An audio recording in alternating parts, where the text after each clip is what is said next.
Okay, so today we will start from the chapter number 6, banking, in which we will study about the main first one topic, the money creation by the commercial bank.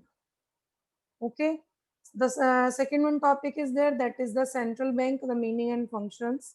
And third one topic is not in the syllabus now, as per these year guidelines.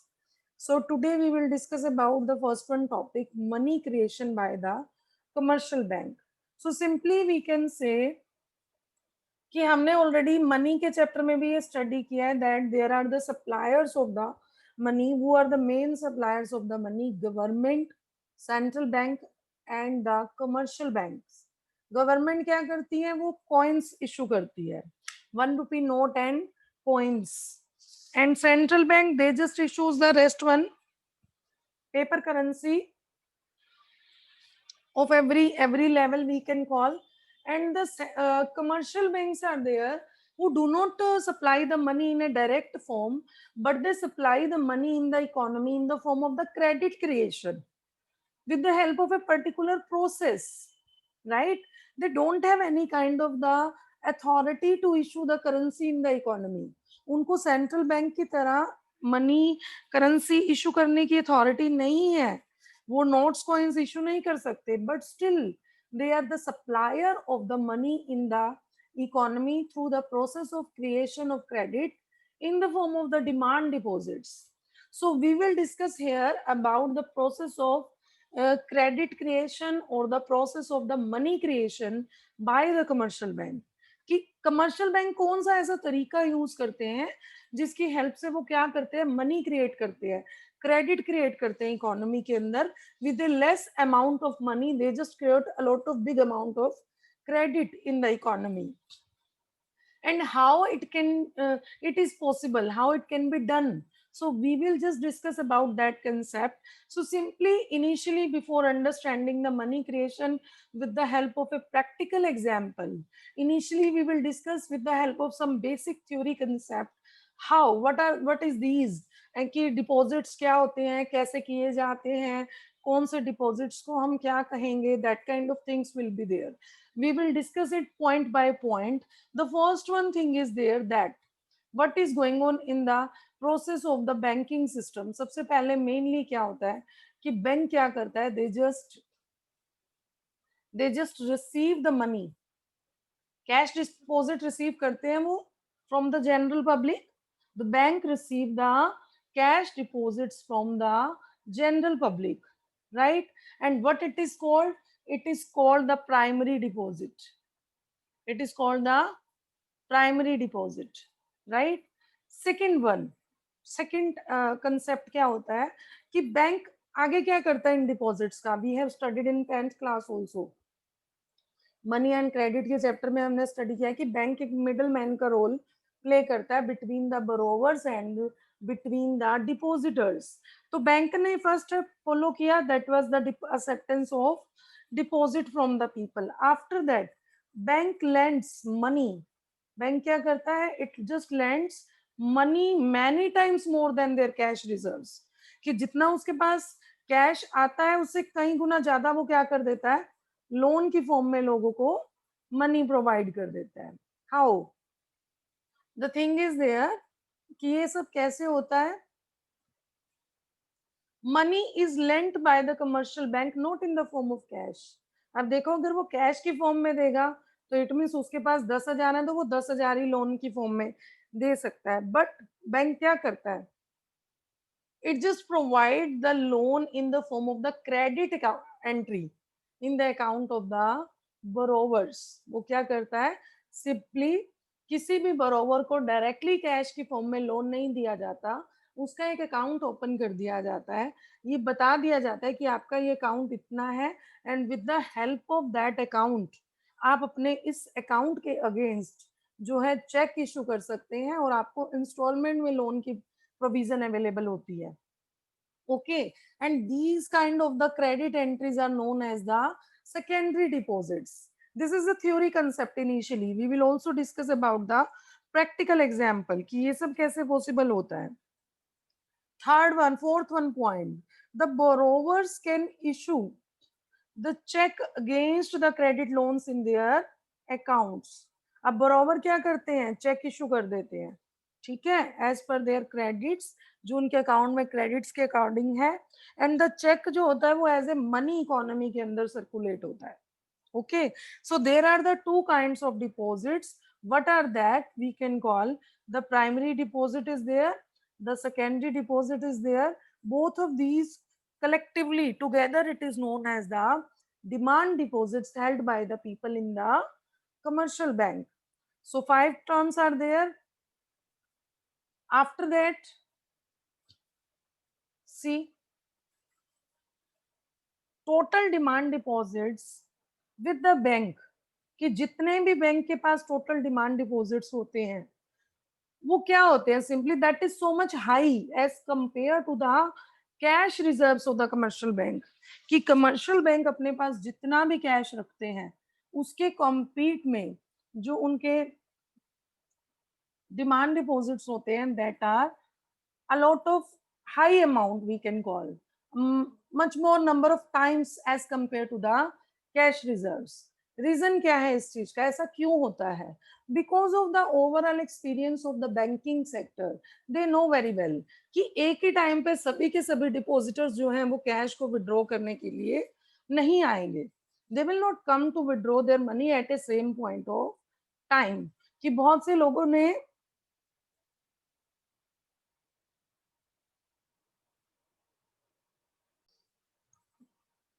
due to their historical experience, they know very well that not every one of the human being or every one of the depositor will come to withdraw their money at the same point of time. So simply उसमें क्या किया जाता है कि उसका एक particular amount cash reserve में रख लिया जाता है in order to meet their day to day requirement, and rest one is issued in the form of the credit creation in the form of the another demand deposits. After that generally अब बात की जाए कि general क्या experience रहा है banks का, कि जो विड्रॉज हैं जनरली वो 10% होते हैं टोटल डिमांड डिपॉजिट्स के. तो ये रेट जो होती है generally it is mainly determined by the central bank which is known as the cash reserve ratio, CRR. It is mainly determined by the central bank कि कमर्शियल बैंक्स को कितना पैसा अपने टोटल डिपॉजिट्स का अपने पास मेंटेन करके रखना पड़ता है. और जो एक्सपीरियंस रहा है जनरली वी कैन कॉल कि 10% है, तो बैंक्स क्या करते हैं अपने टोटल डिमांड डिपॉजिट्स का 10% अपने पास in the form of cash reserves रखते हैं, and rest one is mainly issued in the form of the demand deposits. Next one term is there कि जितने भी डिमांड डिपॉजिट्स होते हैं इकोनॉमी में, ऑल द डिमांड डिपॉजिट्स, इसको हम क्या कहते हैं, that is the money supply in the economy. कि जितना भी मतलब कि मनी सप्लाई ऐसी मानी जाती है कि लोगों के पास इतना कैश अवेलेबल है, एक्चुअल में चाहे वो हो या नहीं हो, but this is known, this is working as a proper availability of the money supply in the economy. और जो डिमांड डिपॉजिट्स ऐसे होते हैं हमारी इकोनॉमी के अंदर which are serving as money supply, उसको हम क्या कहते हैं, बैंक मनी. क्योंकि वो एक्चुअल में तो लोगों के पास हाथों में नहीं है, that is in the form of the bank account system, that is known, that's why it is known as the bank money. क्योंकि इसको किसने क्रिएट किया, बैंक्स ने क्रिएट किया, राइट. और ये जो इकोनॉमी में सर्कुलेट हो रही है ये कैश की फॉर्म में नहीं हो रही बट चेक्स की फॉर्म में हो रही है. और चेक जो है मेनली किस लिए इशू किए जाते हैं, बैंक के होल्डर्स जो है अपने डिमांड डिपॉजिट्स के अगेंस्ट इशू करते हैं, that's why it is known as the bank money. So we will also discuss this concept with the help of a practical example. See this. Now we will take an example. Try to understand it very carefully. Okay, let us now we will just do an example of understanding the credit creation process of the commercial bank. For the basis of simplicity हम कुछ बातें इसमें assume कर लेंगे. क्या क्या assume करेंगे, जैसे देखिए the first one, there is a single banking system in the economy. Economy में क्या है, सिंगल बैंकिंग सिस्टम है. It is not possible in reality but we are just assuming here because in the economics we can say that a lot of assumptions are made by the economist in order to prove any kind of the state. So this is a simple banking. We can call that we have assumed there is a single banking system in the economy, कि हमारी economy में सिर्फ एक ही banking system है. Okay और उस bank ने कितना पैसा रिसीव किया? उस बैंक ने 1000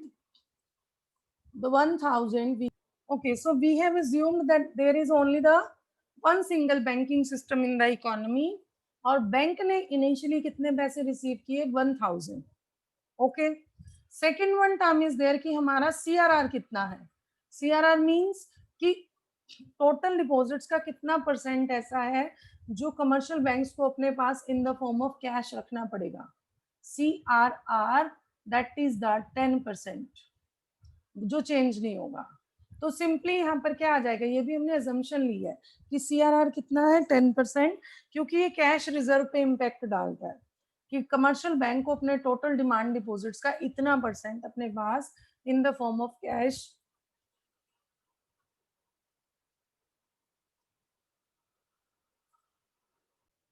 So what will be the process of creation of credit here?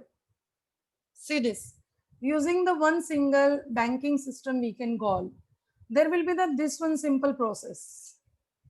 This is, see, this is the balance sheet.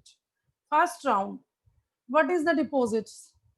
1000 rupees was there. Then bank ने क्या किया? उसका 10%, 100 rupees. They just keep it in the form of cash along with them. और rest one उनके पास कितने बच गए? 900 उन्होंने क्या किए? 900 it has been put in the form of the loans. But loans भी कैसे दिए?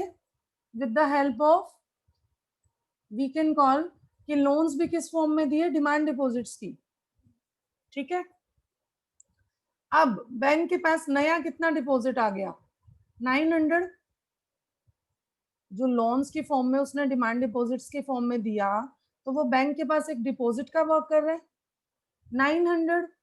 अब 900 का 10% बैंक क्या करेगा? फिर से रख लेगा 90. देन वो नेक्स्ट प्रोसेस में क्या करेगा? 90 रखने के बाद 810 उसने क्या किए? लोन्स के फॉर्म में दे दिए. फिर से फॉर्म्स में दिए, बट कैसी फॉर्म में दिए? फिर से डिमांड डिपॉजिट की फॉर्म में. ओके अब डिमांड डिपॉजिट की फॉर्म में दिए, फिर से इसका 10% रख लिया. और न्यू का क्या किया? उसका 10% रखने के बाद रेस्ट वन उसने फिर से डिमांड डिपॉजिट्स की फॉर्म में दिया. तो ये प्रोसेस वो कब तक कंटिन्यू करता है? जब तक कि उसके पास अमाउंट जो है वो पूरा नील नहीं हो जाता. लाइक जैसे देखो, तो लास्ट में टोटल कितना बन जाएगा? देखो सिंपली कि जो उसने first one we can call कि जो उसने 10,000 के रिजर्व्स थे, 10% CRR थी. ठीक है. तो वो किसके बराबर बनेगी? देखो यहाँ पर फर्स्ट राउंड में बैंक ने 1000 रुपीज रिसीव किए. सेकेंड वन उसने 1000 में से 10% उसका रख लिया. ऐसे ही मैंने आपको ये वाली प्रोसेस बता दी 900 करने के बाद. तो ये प्रोसेस वो कब तक कंटिन्यू रखेगा? जब तक कि उसके सारा जो अमाउंट है वो नील ना हो जाए. एट लास्ट जो आपका यहाँ पर टोटल आएगा वो 10,000 आ जाएगा. हेयर इज द 9,000 जो डिमांड डिपॉजिट बनाएगा. और कैश रिजर्व कितने हैं उसके पास? 1000. ओके तो ये प्रोसेस क्या है? That is the process of the credit creation. अब क्वेश्चन अराइज होता है कि इस बात पे क्या इम्पैक्ट आता है कि अगर हमारा CRR 10% था, हमें कैसे पता चला ये टोटल 10,000 हो रहा है और दीज काइंड्स ऑफ थिंग्स. अगर हमारा कैश रिजर्व 10% है और इनिशियल डिपॉजिट हमारे 1000 है, देन इसमें बैंक 10,000 तक कैसे एबल हुआ क्रिएट करने के? तो जो हमारे डिमांड डिपॉजिट्स होते हैं वो कैसे कैलकुलेट कर सकते हैं हम? With the help of this formula 1/CRR into cash reserve, 1/10% into 1000 which is equal to the 10,000. तो यहाँ पर मेन टर्म क्या आ जाएगी कि बैंक जो है अपनी CRR के अकॉर्डिंग जो है वो क्रेडिट क्रिएट कर सकता है. CRR जितनी यहाँ पर मतलब ओवरऑल अगर हम कंक्लूजन निकाले तो ये दो कंक्लूजन हमारे पास आ जाते हैं. सी दीज कि एक तो जितना कैश बैलेंस होता है कमर्शियल बैंक का, वो उसको क्या करते हैं? इमरजेंसी फंड्स के टाइम में रखते हैं क्रेडिट के लिए कि जितना ज्यादा कैश बैलेंस होगा उतनी ज्यादा मनी क्रिएट हो सकती है, मतलब कि कमर्शियल बैंक्स की कैपेसिटी बढ़ जाती है। और सेकेंड वन, जितनी कैश रिजर्व रेशो होगी उतनी ज्यादा कैपेसिटी कम हो जाएगी। सपोज आरबीआई ने इसको अगर 10% रखा तो 10% पे ज्यादा कैपेसिटी है रेदर देन द 20%। ठीक है, higher the CRR lower the capacity, higher the deposits higher the capacity. तो सीआरआर जितनी कम होती जाएगी उतना ज्यादा कमर्शियल बैंक जो है वो एक्सेस और रिजर्व होल्ड कर सकते हैं। जैसे कि वोल्ट कैश क्या होता है, देखो, the simply cash reserve by the commercial banks in order to create the money, कि जो भी वो इमरजेंसी के लिए पैसा अपने पास रखते हैं, that is known as the vault cash. Okay, these are the summarizing things, primary, secondary, and deposits are there. CRN and credit multiplier, these are also the similar, कि क्रेडिट मल्टीप्लायर वही मैंने जो आपको स्टेट बताया है कि cash reserve ratio पर depend करता है कि एक कमर्शियल बैंक जो है वो कितना क्रेडिट क्रिएट कर सकता है। 1 by CRR into the cash reserve will be equivalent to the credit creation or the money creation made by the commercial bank. तो CRR जो है generally it is not determined by the commercial bank, it is determined by the reserve bank, central bank, that's why it is also known as the LRR, legal reserve ratio. और हर एक commercial bank को ये चीज अपने पास रखनी पड़ती है बिकॉज दे जस्ट, हाँ ये चीज आ जाती है। अब यहाँ पर मेनली क्या आ जाता है कि they just have to keep this balance, अपने साथ नहीं रखना पड़ता, they just have to keep this balance with the RBI. और आरबीआई के पास वो अपने vault cash means extra reserve भी रख सकते हैं। ओके, तो मैनी टाइम इट हैपन कि कमर्शियल बैंक जो है only with the help of the cash reserve they can create the credit multiplier. तो क्रेडिट मल्टीप्लायर किसके बराबर होता है कि 1 by कैश रिजर्व रेशो। आप मतलब कि सिंपली आप लगा लीजिए, आपको ये पता चल जाएगा कि इतनी कैश रिजर्व रेशो है तो बैंक कितना क्रिएट कर सकता है। जैसे कि simply the credit multiplier means how many times the money can be created on the basis of the primary deposits. तो suppose आपके पास आपका कैश रिजर्व रेशो 10% है, सो 1/10%, इट मीन्स उसके 10 गुना की मनी जो है वो एक बैंक क्रिएट कर सकता है। जैसे हमारे पास 1000 डिपॉजिट्स आए थे और उस पर 10% का CRR था, इट मीन्स 1/10% अबव 100 आ जाएगा, it will be equal to 10 times. तो 1000 का 10 टाइम्स कितना होगा, 10,000। So with the help of the 1000 primary deposits, the bank can create the creation of credit up to the amount of 10,000. This is known as the credit creation process. Higher the CRR, lower the credit creation, lower the CRR, higher the credit creation can be there. So this is the simple formula also. Credit multiplier is equal to 1 by CRR. This was the complete topic.